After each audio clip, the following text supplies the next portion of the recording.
rappeliez tout à l'heure que Jeffrey Epstein avait été impliqué dans l'organisation du Covid. Vous avez retrouvé des discussions entre lui et Bill Gates dès 2011 au sujet d'un virus et d'une pandémie. Vous dites que le monde entier a été volé par Epstein, Gates, Fauci, Pfizer, Johnson & Johnson, Moderna et la CIA. La patronne de la CIA américaine, avec des banquiers, etc., tous les ministres de la Santé se réunissent à New York pour une répétition de pandémie, qui ressemble étrangement, évidemment, au virus. C'est dans les livres de Philippe Aymar, mais pas que.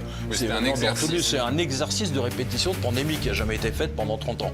Et comme par hasard, ça se passe juste à ce moment-là. Et le virus se répand à Wuhan au moment des Jeux Olympiques militaires. D'accord ? C'est à Wuhan. Le virus a été répandu là, à Wuhan.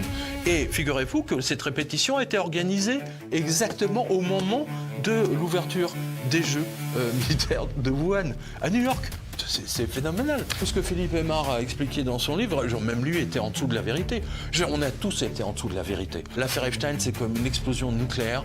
De voir que le cartel Rothschild, là pour le coup, Ariane de Rothschild, Edmond Rothschild, la banque, et Israël ont mis en place quelque chose, si vous voulez, pour prendre le contrôle, notamment de tous les médias. Ligne de Rothschild qui rachète des économistes et qui vous explique que maintenant la démocratie c'est terminé, il faut juste donner le pouvoir à quelques-uns de ses amis et à elle, bien sûr. Ariane de Rothschild qui rachète un site internet qui s'appelle de mémoire Slate, que personne ne regarde. Libération être racheté par un Rothschild, mais c'est la même chose dans les autres pays. C'est à Londres, par exemple, en Angleterre, la présence est effective.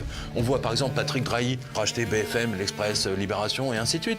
Et c'est la même chose dans les autres pays. Je rappelle par exemple Bill Gates, juste avant les confinements, avait donné 2 ou 3 millions, je ne sais plus, au journal Le Monde, 8 ou 10 millions au journal The Guardian à Londres.